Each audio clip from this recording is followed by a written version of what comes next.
Jadi untuk materi kita hari ini, kita akan membahas tentang apa itu mobilitas sosial.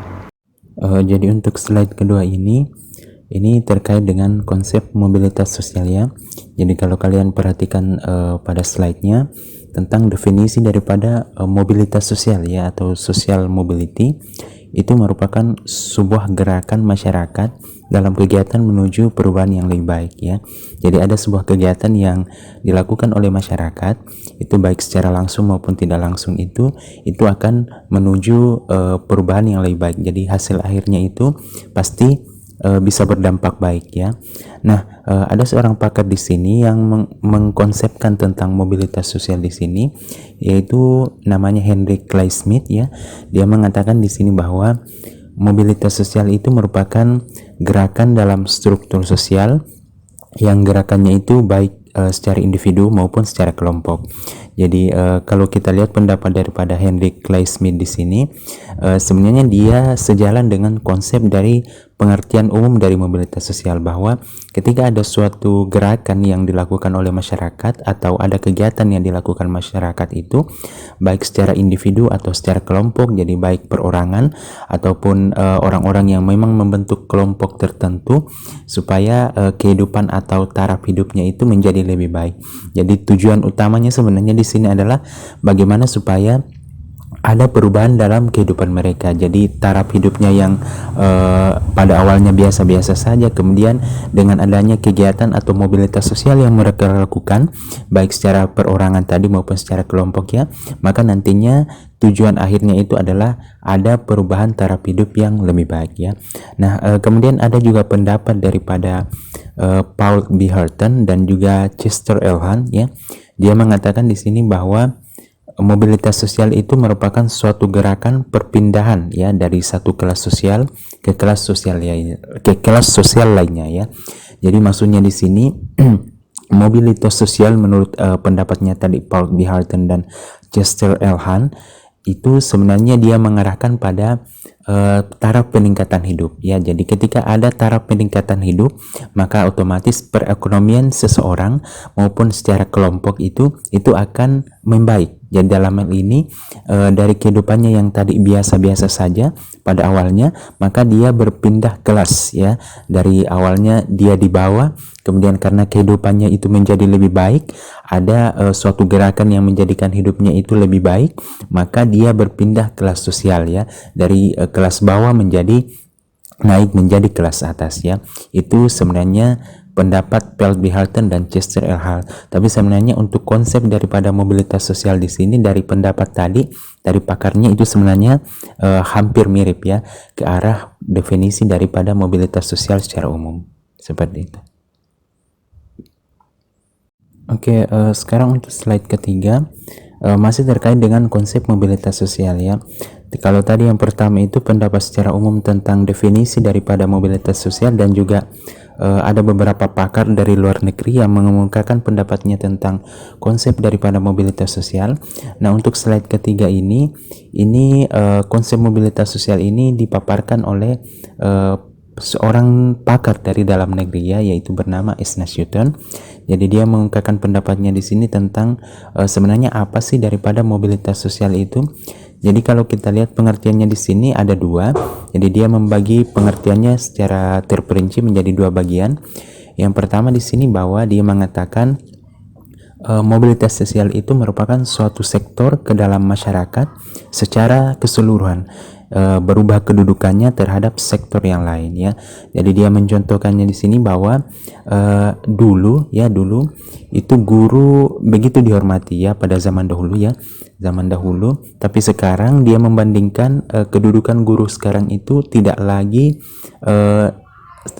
setinggi saat sekarang ya. Jadi maksudnya anak-anak zaman sekarang atau siswa-siswa sekarang itu tidak lebih menghormati gurunya ketimbang dengan yang dulu ya. Karena kan kita tahu pada zaman dulu itu kan siswa atau murid-murid itu sangat segan terhadap gurunya ya, bahkan sampai ketika siswanya itu lewat di depan gurunya, siswanya itu sampai harus membungkuk karena rasa penghormatannya terhadap gurunya. Sangat beda dengan sekarang, karena kita lihat siswa-siswa bahkan ketika mereka lewat di depan gurunya itu pun ada yang sampai tidak menyapa, bahkan ada yang tidak melirik gurunya, padahal gurunya itu di depan mereka. Beda sekali dengan zaman dahulu yang sangat segan, bahkan sangat hormat terhadap gurunya. Itulah dia mencontohkan contoh yang diberikan oleh S. Nasution tentang sebenarnya konsep mobilitas sosial itu seperti apa ya. Nah, kemudian definisi yang kedua di sini tentang mobilitas sosial, dia mengatakan bahwa mobilitas sosial itu merupakan kemungkinan bagi seorang individu untuk pindah dari lapisan sosial yang satu ke lapisan sosial yang lain ya. Jadi dapat dilihat dari lingkungan sekitar. Kalau untuk pendapat yang kedua ini, itu sebenarnya hampir mirip yang pertama ya. Jadi tadi pertama pandangan daripada Paul B. Harton dan Chester L. Han ya, sama-sama mengatakan tadi bahwa ada perpindahan kelas sosial ya, dari tadinya dia dari kelas sosial yang rendah kemudian naik menjadi kelas sosial yang tinggi karena adanya gerakan atau kegiatan yang dilakukan oleh masyarakat tersebut ya. Itu untuk pendapat kedua.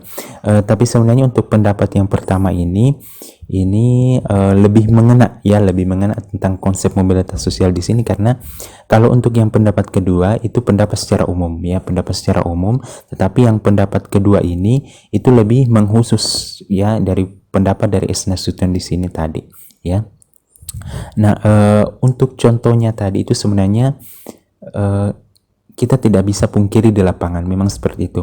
Kalau misalnya kalian nanti PKL di sekolah, kalian akan mendapati bagaimana sikap siswa terhadap kalian, bagaimana sikap siswa terhadap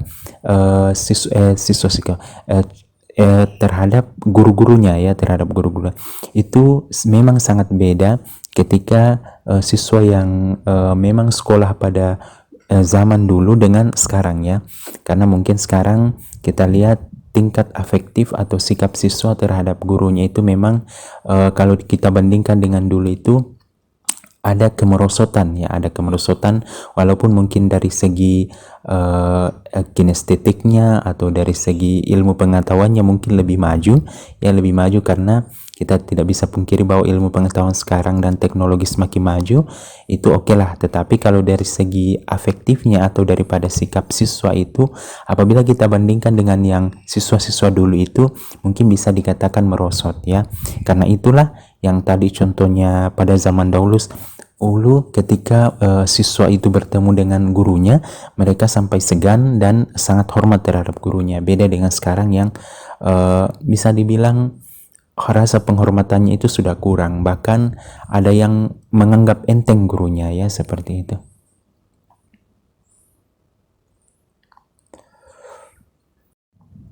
Oke, kita masuk ke slide keempat ya, tentang jenis-jenis mobilitas sosial ya. Jadi dalam tiap masyarakat modern itu biasanya ada perpindahan golongan yang cukup banyak ya. Biasanya status sosial atau mobilitas sosial itu biasanya naik turun ya, jadi tidak menentu. Oleh sebab itu secara umum jenis-jenis mobilitas sosial itu dibagi ke dalam dua bagian ya. Jadi pendapat daripada Patrick S. Sorokin di sini, dia membagi secara umum mobilitas sosial itu menjadi dua bagian. Yang pertama itu adalah mobilitas vertikal, dan yang kedua itu adalah mobilitas horizontal. Jadi ada perbedaan di sini ya. Jadi kalau mobilitas vertikal itu kan maksudnya vertikal bertingkat ya. Dari tadinya seseorang yang status sosialnya itu rendah, kemudian ada peningkatan taraf kehidupannya, ada peningkatan perekonomiannya, sehingga dia menaik menjadi kelas sosial yang lebih tinggi. Jadi secara vertikal itu dia naik ya, secara vertikal naik. Tetapi jangan salah artikan di sini bahwa ketika status sosial seseorang itu yang tadinya baik kemudian menjadi kurang baik, dalam hal ini ada penurunan, itu tidak terjadi mobilitas sosial, bukan seperti itu. Walaupun terjadi kemerosotan dalam hidup seseorang atau taraf hidup seseorang itu tetap terjadi namanya mobilitas sosial. Jadi terjadi mobilitas vertikal walaupun kedudukannya itu dari atas ke bawah ya. Jadi bukan berarti bahwa mobilitas sosial ini terjadi hanya ketika kedudukan sosial itu dari bawah ke atas, tetapi bisa juga dari atas ke bawah, ya, seperti itu. Contohnya saja seperti ini. Kalian kan sekarang kuliah, ya, kuliah, dan sebelum kalian kuliah itu kan kalian menempuh pendidikan SMP, SMA, ya, SMP, SMA. Nah, SMP, dari tingkat SMP menuju SMA itu sudah terjadi namanya mobilitas sosial. Mobilitas sosial di sini kata tadi kan pengertian umumnya bahwa ada kegiatan yang dilakukan oleh seseorang atau individu, ya. Jadi ada kegiatan apa yang Anda lakukan, yaitu belajar. Ya, belajar tadi, kemudian kalian ujian, dan ketika kalian sudah lulus ujian tersebut, kalian mampu untuk prestasi kalian baik misalnya di situ. Kemudian ada peningkatan pendidikan kalian maksudnya kalian naik kelas 1, kelas 2, kelas 3 sampai kalian lulus. Setelah itu kalian masuk SMA, ya. Setelah kalian lulus SMA, kalian masuk bangku perkuliahan. Itu namanya mobilitas sosial. Ada kegiatan atau gerakan yang dilakukan oleh kalian di situ. Jadi bukan maksudnya di sini bahwa ketika taraf hidup atau perekonomian saja yang kita lihat di sini, tetapi dari segi bidang apapun, ya. Jadi dari segi bidang pendidikan, misalnya tadi SMP, SMA, kemudian naik bangku perkuliahan sampai misalnya kalian misalnya nanti selesai S1 mau lanjut lagi S2 bahkan sampai S3, itu sudah masuk semua namanya mobilitas sosial, dan itu masuk namanya mobilitas vertikal karena naik tingkatan, ya, seperti itu. Nah, untuk mobilitas horizontal di sini itu saya contohkan seperti ini. Mobilitas horizontal kan kalau horizontal kan itu stagnan, ya. Stagnan maksudnya secara datar, ya, bukan tadi yang secara vertikal yang naik meningkat, tetapi kalau horizontal itu stagnan mendatar, ya, stagnan mendatar. Jadi sebenarnya ada peningkatan untuk mobilitas sosial di sini, cuma tarafnya sama, ya. Jadi kalau kita bandingkan antara kehidupan yang lama dengan kehidupan yang baru itu sama, ya, sama. Contohnya seperti ini. Misalnya ada seorang guru yang pada awalnya dia mengajar di sekolah menengah atas, ya, di SMA. Kemudian karena ada sesuatu, maka dia dimutasi dan dia dipindahkan ke SMK. Nah, kalau kita bandingkan antara SMA dengan SMK di sini kan setara, ya. Jadi antara SMA dan SMK di sini tingkat pendidikannya sama, itulah masuk namanya mobilitas horizontal. Walaupun orang tersebut itu karena tadi dimutasi ada penurunan kegiatannya di situ karena dia kena mutasi seperti itu, tetapi tingkatannya di sini yang kita lihat adalah perbandingan antara SMA dan SMK. SMA dan SMK kan di sini sama, ya, sama tingkatannya. Sama juga kalau misalnya seseorang yang dari awalnya mengajar di SD, ya, SD, kemudian ada sesuatu, kemudian dia dimutasi di misalnya di MIS, ya, Madrasah Ibtidaiyah kalau sekolah Islam, ya, seperti itu. Dan tingkatan antara SD dengan Madrasah Ibtidaiyah itu kan sama sebenarnya, ya, seperti itu. Itu untuk pembagian jenis mobilitas sosial secara umum, ya. Sekarang kita masuk slide ke-5, ya. Untuk slide ke-5 ini terkait dengan faktor yang mempengaruhi mobilitas sosial. Jadi secara umum di sini ada 5 faktor, ya, yang mempengaruhi mobilitas sosial. Jadi kita bahas satu-satu, ya. Jadi faktor yang pertama itu adalah terjadi perubahan kondisi sosial. Jadi kondisi sosial di sini maksudnya ada perubahan taraf hidup seseorang. Jadi ada yang tadinya taraf hidupnya itu biasa-biasa saja, kemudian karena tingkat perekonomian seseorang itu menjadi lebih baik, misalnya karena dia punya dari tadinya awalnya dia tidak punya pekerjaan, kemudian sekarang dia punya pekerjaan, misalnya gajinya rendah pada awalnya, kemudian sekarang gajinya naik, itu sudah terjadi namanya mobilitas sosial, dan itu ada perubahan kondisi sosial di situ, ya. Perubahan kondisi sosial adalah perubahan kondisi seseorang, dalam hal ini sistem ekonominya itu menjadi lebih baik, jadi taraf hidupnya itu menjadi lebih baik. Itu faktor yang pertama yang mempengaruhi mobilitas sosial, ya. Nah, kemudian faktor yang kedua yaitu ekspansi teritorial dan gerak populasi. Jadi maksudnya di sini Ekspansi teritorial dan gerak populasi di sini adalah bagaimana pergerakan seseorang dalam mobilitas sosialnya. Nah, misalnya di sini kita bandingkan antara yang seseorang yang hidup di kota dengan yang di desa. Otomatis kalau kita bandingkan ekspansi teritorial atau gerak populasi yang di desa dengan di kota itu pasti berbeda ya. Dimana kita tahu yang di kota itu pasti lebih maju, pasti lebih cepat gerak populasinya dibandingkan dengan yang di desa. Mengapa demikian? Karena banyak indikator atau banyak faktor yang mendukung sehingga ekspansi teritorial dan gerak populasi di kota itu lebih bagus dibandingkan dengan di desa. Contohnya saja dari sarana transportasi. Ketika orang hidup di kota itu pasti jauh lebih mudah dibandingkan dengan orang hidup di desa ya. Misalnya orang mau keluar kota dari satu kota ke kota yang lain itu kan cukup pesan transportasi umum misalnya, dan kemudian untuk transportasi ini itu lebih mudah di kota dibandingkan saat di desa orang harus menunggu sekian beberapa jam baru mendapatkan transportasi semacam itu. Apalagi dari segi komunikasinya, dari segi sarana komunikasi, jelas kalau misalnya ekspansi teritorial dan gerak populasi di kota itu jauh lebih bagus dibandingkan dengan saat orang hidup di desa ya, seperti itu. Kemudian faktor yang ketiga yaitu komunikasi yang bebas ya. Komunikasi yang bebas di sini memang sangat berpengaruh terhadap mobilitas sosial. Mengapa demikian? Karena ketika kelancaran komunikasi terjadi antara individu dengan individu yang lainnya atau antar kelompok dengan kelompok lainnya, maka mobilitas sosialnya jalan, kegiatannya itu menjadi lebih lancar ya. Contohnya saja ketika kalian mau menghadap dosen kalian misalnya mau konsultasi, anggaplah kalian sudah mengerjakan skripsi, sementara mengerjakan skripsi, kemudian kalian mau bimbingan pada dosen pembimbing kalian. Ketika mobilitas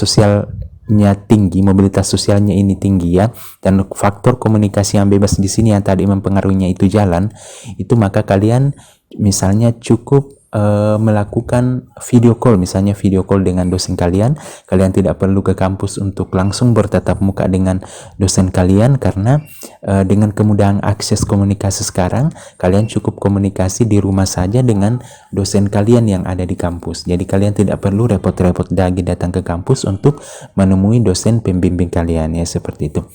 Apalagi misalnya kalian mau mencari referensi karena komunikasi yang bebas sekarang, maka kalian cukup mencari referensi di internet saja tanpa harus lagi ke perpustakaan kampus. Jadi kalian tidak perlu jauh-jauh lagi dari rumah ke kampus untuk mencari referensi tertentu, tapi kalian cukup mencari saja referensi yang kalian butuhkan melalui internet ya. Jadi itu salah satu faktor yang mempengaruhi sehingga mobilitas sosialnya itu lebih tinggi di zaman sekarang ya.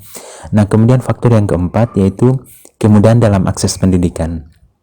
Kemudian dalam akses pendidikan di sini memang satu faktor yang sangat berpengaruh terhadap mobilitas sosial, karena akses sekarang dibandingkan dengan akses yang dulu itu untuk pendidikan itu memang jauh berbeda.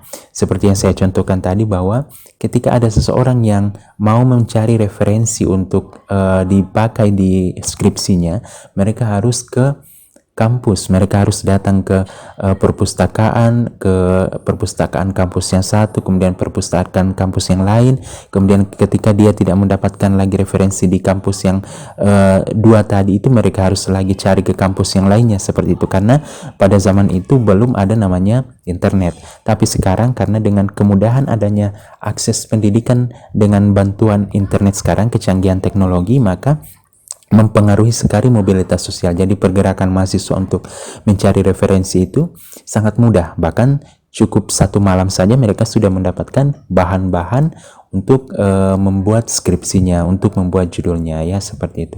Jadi ini kemudian dalam akses pendidikan ini memang sangat mempengaruhi daripada mobilitas sosial, terutama untuk tingkat mahasiswa atau siswa murid ya, seperti itu. Kemudian yang terakhir, faktor yang terakhir adalah tingkat fertilitas atau kelahiran yang berbeda ya. Jadi kalau kita bandingkan antara tingkat fertilitas kelahiran yang berbeda antara orang yang misalnya hidup di kota dengan hidup di desa, dan yang orang yang misalnya memiliki memang pendidikan dengan orang yang mohon maaf tidak memiliki pendidikan, itu memang berbeda. ya. Contohnya saja seperti itu. Ketika orang yang memang dia punya pendidikan, dia memang mempunyai planning tertentu untuk keluarganya. Jadi ketika orang yang berpendidikan ini dan misalnya seorang wanita yang memang tingkat pendidikannya tinggi, itu pasti dia memang punya planning bahwa tingkat fertilitas atau kelahiran untuk anak saya nanti itu sekian, saya mempunyai anak cukup sekian, dibandingkan yang orang yang memang pendidikannya itu misalnya mohon maaf rendah, ya. Untuk planning semacam itu atau rencana semacam itu memang terpikirkan, tetapi tidak setinggi orang yang memang pendidikannya lebih tinggi, ya. Jadi apa pengaruhnya terhadap mobilitas sosial di sini? Pengaruhnya adalah ketika tingkat fertilitas atau kelahiran yang berbeda itu, orang yang memang pendidikannya di sini itu tinggi, maka otomatis mobilitas sosialnya itu jalan, ya. Jadi mobilitas sosialnya jalan karena apa? Karena ketika seseorang itu hanya mengurusi tingkat fertilitas, seorang wanita hanya mengurusi tingkat fertilitas kelahirannya, maka otomatis mobilitas sosialnya terhadap taraf hidupnya itu akan jauh lebih rendah. Jadi dia cuma istilahnya mohon maaf mengurusi anaknya tanpa harus lagi bekerja untuk memperbaiki kehidupannya, dibandingkan yang memang mempunyai pendidikan dan dia punya planning tertentu terhadap karirnya. Jadi otomatis mobilitas sosialnya jalan. Di samping dia keluarganya maksudnya perencanaan terhadap kelahiran daripada buah hatinya itu memang sudah direncanakan dari awal, maka untuk karirnya pun jalan, ya. Jadi intinya di sini bahwa mobilitas sosial daripada seseorang yang tingkat fertilitas atau kelahirannya itu rendah, ya, itu mobilitas sosialnya itu lebih tinggi dibandingkan yang mobilitas sosialnya itu untuk tingkat fertilitasnya yang atau tingkat kelahiran lebih besar, ya, seperti itu.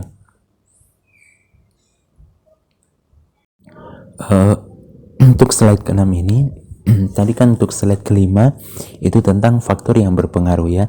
Jadi bisa bersifat positif, bisa saja bersifat negatif. Untuk slide ke-6 ini itu faktor penghambat mobilitas sosial. Jadi secara umum yang bersifat negatif, ya. Di sini faktornya itu ada 5 secara umum, ya. Jadi yang pertama itu perbedaan kelas rasial. Jadi maksudnya perbedaan kelas rasial di sini yaitu ketika mobilitas sosial itu terhambat karena ada perbedaan kelas sosial. Misalnya ada anak orang kaya, kemudian ada lagi orang yang kurang mampu. Maka ketika perbedaan kelas ini menghambat mobilitas sosialnya, jadi dalam hal ini si A dengan si B tadi itu tidak bisa berteman lebih akrab karena perbedaan kelas tersebut, ya. Jadi si A misalnya menganggap bahwa saya tidak bisa berteman dengan si B karena si B misalnya perekonomiannya kurang, jadi saya tidak bisa masuk ke dalam golongan mereka karena dia bukan bagian saya, misalnya seperti itu. Itu sudah menjadi penghambat mobilitas sosial, karena secara umum kita bisa temui di lapangan untuk kasus semacam ini.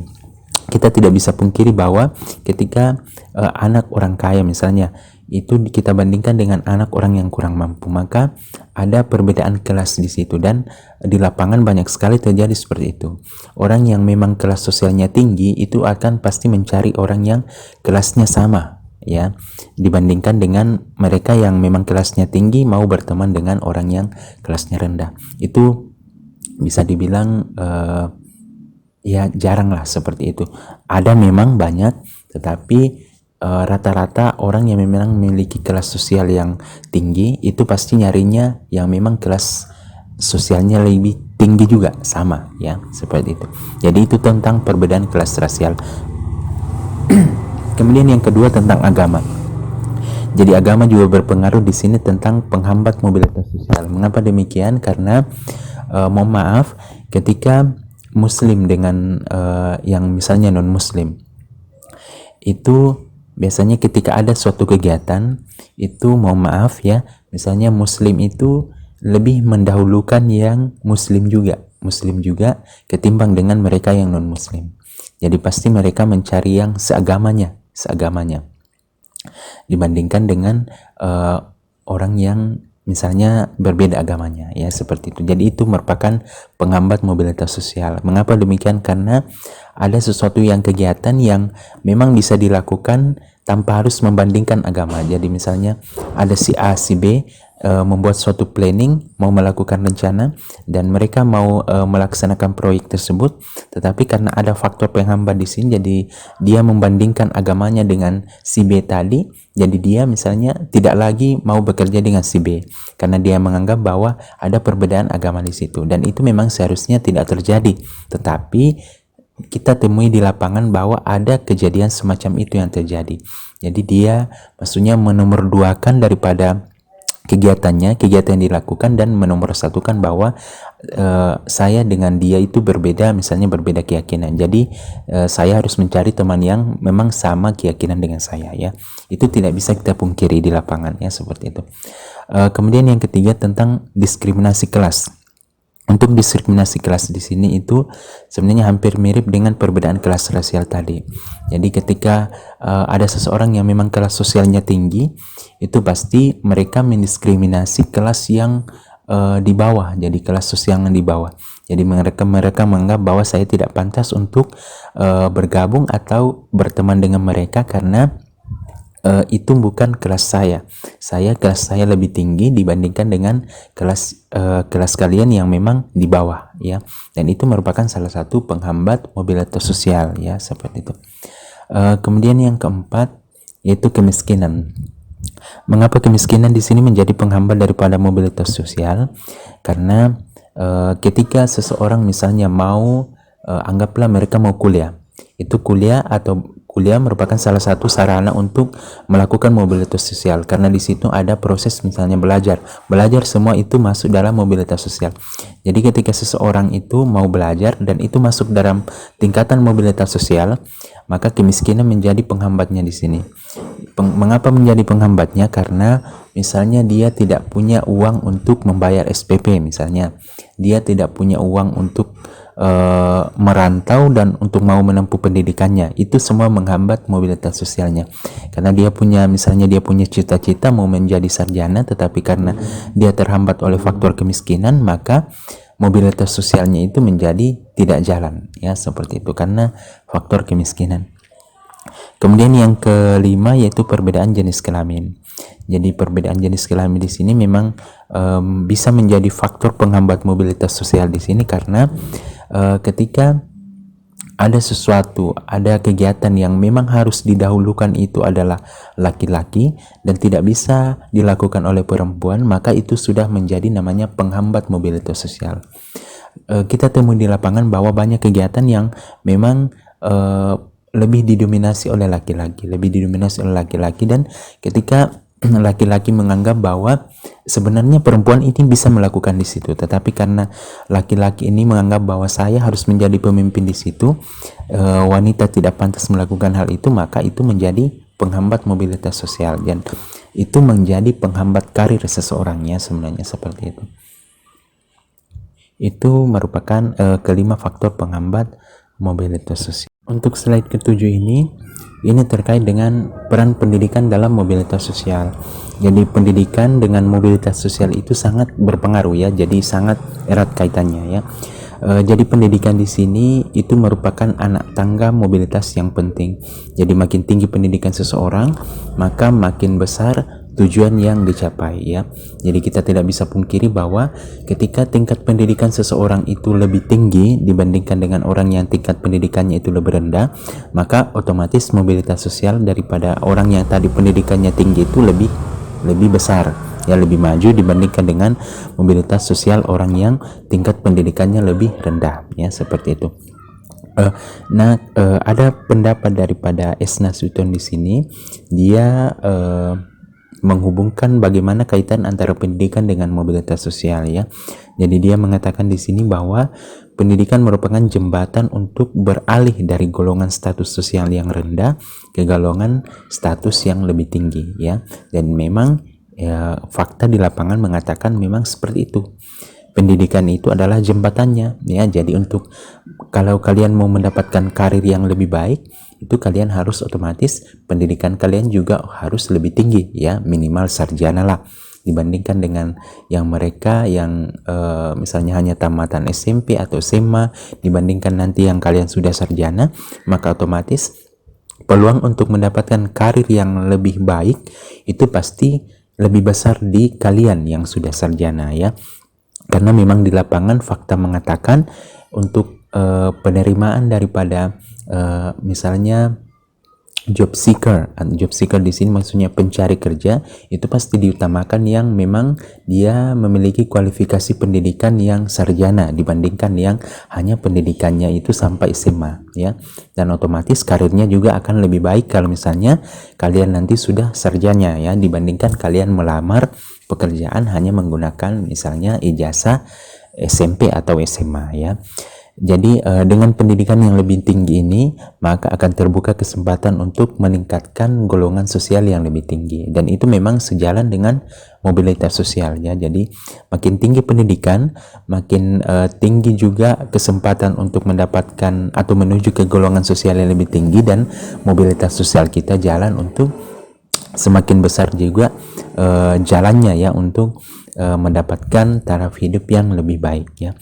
Nah, pendidikan di sini itu merupakan jalan bagi mobilitas sosial guna untuk meningkatkan tingkat sosial seseorang ya. Jadi pendidikan, kemudian mobilitas sosial, taraf hidup yang lebih baik, perekonomian, itu semua sejalan, itu semua searah. Jadi ketika kalian sudah mendapatkan pendidikan yang lebih baik, otomatis mobilitas sosial kalian juga lebih tinggi, kemudian nantinya taraf ekonomi kalian juga akan lebih membaik, karir juga lebih membaik, dan itu semuanya searah ya, seperti itu. Jadi kalau kita hubungkan antara pendidikan dengan mobilitas sosial di sini, apa kaitannya? Kaitannya sangat erat ya. Kaitannya sangat erat seperti yang saya jelaskan tadi ya, seperti itu.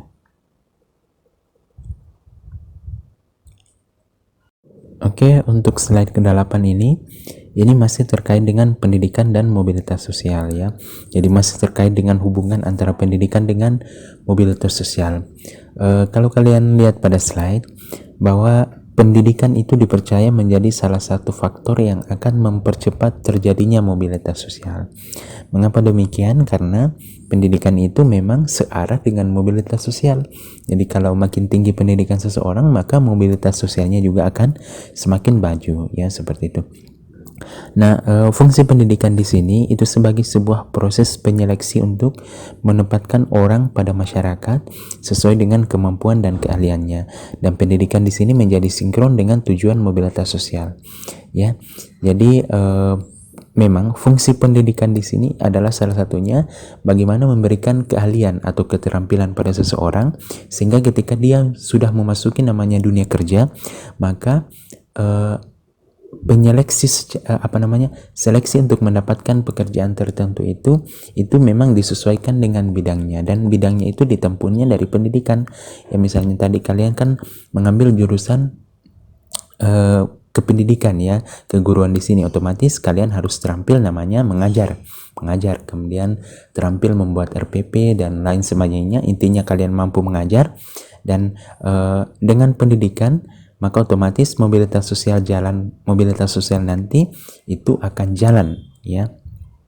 Ketika nanti kalian sudah turun di lapangan, kalian sudah selesai, misalnya sudah selesai menjadi sarjana nanti, dan kalian sudah ke sekolah-sekolah atau kemana untuk mengajar, itu pasti mobilitas sosial kalian juga akan jalan ya, ketimbang dengan kalian yang belum mendapat, misalnya belum sampai pada gelar sarjana dan belum bisa mengajar. Itu dibandingkan dengan yang kalian sudah bisa mengajar dan sudah sarjana, ya otomatis mobilitas sosialnya itu untuk yang sarjana itu pasti lebih besar ya, seperti itu.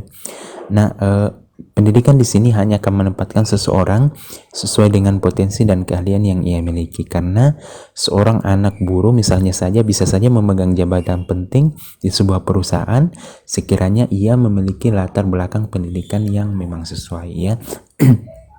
Jadi di sini tingkat ekonomi ketika orang mau memang berusaha untuk memperbaiki kehidupannya, dia mau supaya mobilitas sosialnya itu menjadi lebih maju, maka dengan salah satu caranya itu adalah, salah satu jembatannya adalah melalui pendidikan, ya. Jadi walaupun tadi yang dikatakan walaupun hanya seorang anak buruh tetapi karena dia giat, dia konsisten terhadap pendidikannya, maka dia mendapatkan ilmu dan mendapatkan keahlian dari pendidikan yang dia ditempanya selama ini, maka dia bisa masuk di perusahaan tertentu untuk memegang jabatan tertentu, ya. Jadi contohnya saja, misalnya kalian kan jurusan tadi keguruan dan kependidikan, ya.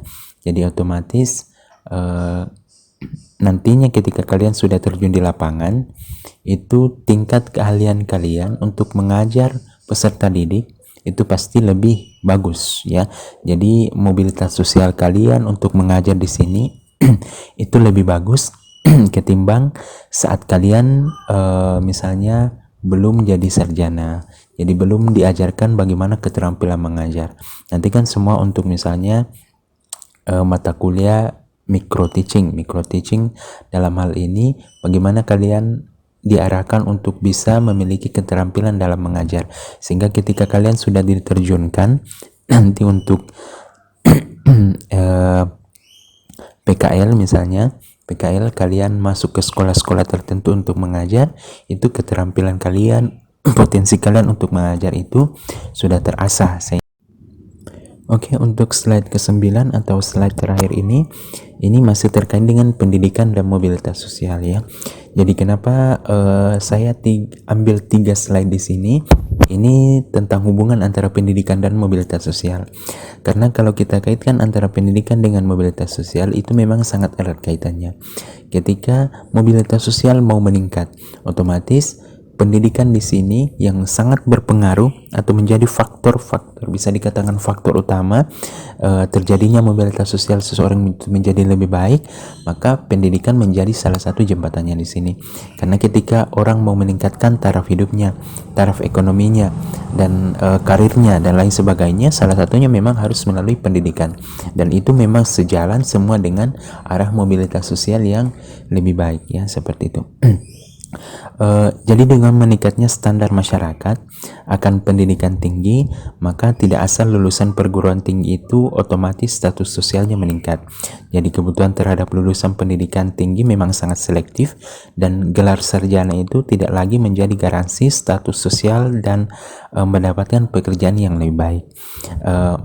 Memang statementnya seperti itu, ya. Jadi untuk gelar sarjana itu bukan memang menjadi garansi, ya, jadi status sosial menjadi lebih baik atau karir sosial menjadi lebih baik.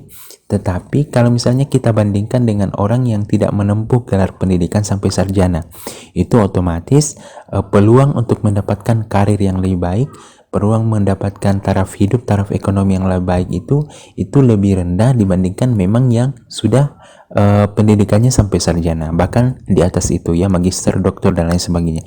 Itu peluang untuk mendapatkan mobilitas sosial yang lebih baik itu lebih bagus yang sudah memiliki gelar pendidikan sampai S1, S2, sampai S3 dibandingkan dengan yang hanya sampai lulusan SMP dengan SMA, ya. Dan kalian bisa pastikan itu di lapangan. Kalian bisa lihat orang-orang yang hidup di kampung kalian yang hanya lulusan, mohon maaf, misalnya mereka hanya lulusan SD, SMP, bahkan paling tinggi SMA misalnya, seperti itu, mohon maaf, ya. Itu kalian bisa bandingkan yang memang sudah orang-orang yang pulang kampung dan memang mendapatkan gelar sarjana. Otomatis cara berpikir, walaupun mungkin misalnya karirnya tidak sebaik dengan yang teman-temannya lainnya yang bisa bertahan di kota dan mampu mendapatkan pekerjaan yang lebih baik, karena kita tidak bisa pungkiri juga bahwa tidak semua nanti yang sudah mendapatkan gelar pendidikan sampai sarjana itu mendapatkan pekerjaan yang lebih baik. Ada beberapa mahasiswa memang yang sudah mendapatkan gelar sarjana, tetapi karena seleksi pekerjaan, maksudnya dia kompetensinya di bidang itu memang di bawah dibandingkan dengan orang-orang lain, sehingga orang-orang lain yang diterima dan dia harus pulang kampung, misalnya seperti itu. Tetapi pola pikirnya itu pasti berbeda dibandingkan dengan orang-orang yang hanya lulusan sampai SD, SMP, ya, seperti itu. Dan untuk mendapatkan pekerjaan yang lebih baik itu memang syaratnya salah satu jembatannya itu adalah memang pendidikan yang tinggi sampai perguruan tinggi ya. Jadi dibutuhkan nilai tambah atau added value ya dari gelar sarjana, yakni kompetensi. Gelar sarjana belum menjadi jaminan apabila kualitasnya pas-pasan. Karena itu diperlukan lagi penguasaan kompetensi tertentu agar kualitas sebagai sarjana bisa diandalkan untuk mendongkrak status sosial dan dapat bersaing di dunia kerja ya. Jadi memang gelar sarjana itu bukan menjadi patokan ya, bukan menjadi jaminan bahwa ketika seseorang itu sudah menjadi sarjana maka dia otomatis sudah diterima kerja, bukan seperti itu. Seseorang menempuh pendidikan sampai gelar sarjana itu memang salah satu tujuannya adalah bagaimana dia mendapatkan ilmu di situ, bagaimana dia mendapatkan keterampilan di situ dan nantinya itu bisa dipakai di dunia kerja. Tetapi di sini yang harus menjadi catatan buat kalian bahwa di samping kalian kuliah, kalian juga harus meningkatkan kompetensi lain. Kompetensi lain misalnya yang masih searah dengan bidang kalian. Misalnya dalam hal bidang pendidikan kan itu masih searah dengan bidang-bidang lain, misalnya kemampuan kalian dalam berbicara misalnya bahasa Inggris. Ya, misalnya contohnya saja seperti itu. Dan itu kemampuan bahasa Inggris, kemudian kemampuan misalnya kemampuan dalam bidang misalnya TIK ya, misalnya TIK, teknologi informasi komunikasi, kalian tingkatkan seperti itu memang semuanya sejalan dengan bidang kalian. Mengapa demikian? Karena ketika kalian nanti sudah masuk dunia kerja dan kalian mengambil bidang kalian, itu tidak terlepas namanya itu dua ya. Jadi bidang TIK dalam hal ini bidang komputer itu pasti kalian gunakan nanti di bidang kalian, maupun misalnya di bidang bahasa Inggris walaupun misalnya kalian jurusan biologi, tetapi nanti misalnya jurnal-jurnal atau referensi yang kalian butuhkan nanti itu banyak yang berbahasa Inggris. Jadi kalian butuh juga kompetensi untuk mengasah atau mendapatkan keterampilan semacam itu. Jadi bukan cuma mengandalkan misalnya gelar sarjana, tetapi juga kita membutuhkan kompetensi semacam itu walaupun itu di luar daripada bidang kita ya. Misalnya juga kemampuan berorganisasi dan lain sebagainya, itu memang salah satu juga kemampuan yang harus dikembangkan di samping daripada gelar sarjana yang kita dapatkan nanti. Karena misalnya di dunia kerja itu semua dibutuhkan ya. Misalnya kemampuan kalian dalam berbahasa Inggris, kemudian kemampuan dalam dunia iptek kalian, kemampuan berorganisasi, itu semua sangat dibutuhkan ya, seperti itu.